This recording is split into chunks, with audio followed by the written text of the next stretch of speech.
U.S. Senator Elizabeth Warren, one of several vying to be the Democratic Party's presidential nominee, this week pressed the world's largest asset manager for details on its recent vows to take more account of climate risks. The 5-page letter, also signed by Senators Sheldon Whitehouse, Cory Booker and Chris Van Hollen, is the latest outreach BlackRock Inc. has received over sustainability matters and reflects the growing interest, at least among some Democrats, in making climate a business issue for financial firms. Among other things, the Warren-led group asked BlackRock chief executive Larry Fink whether he supports legislation that would require companies to disclose risks such as those tied to rising sea levels, and for details on how it plans to make use of sustainable funds. Currently, investors lack access to basic information about the potential risk of the climate crisis on American companies, the letter states. A BlackRock representative said the company is reviewing the letter. Climate change has become a central issue in the contest to become the Democrats' pick to take on President Donald Trump in the November presidential election.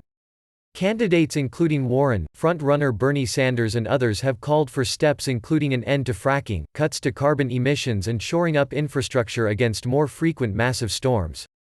Trump has called climate change a hoax, although he said at a conference at the Swiss resort of Davos last month that the U.S. would join the 1 Trillion Trees Sustainability Initiative.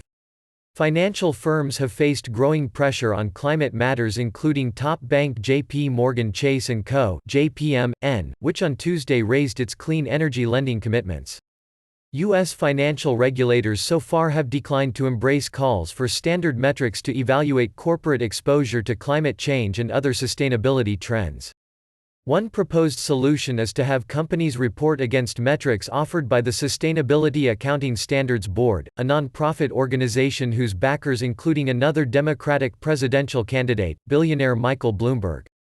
Last month Fink forecast a fundamental reshaping of finance due to climate change risks, and urged companies to make disclosures in line with those suggested by SASB and the Task Force on Climate-Related Financial Disclosures.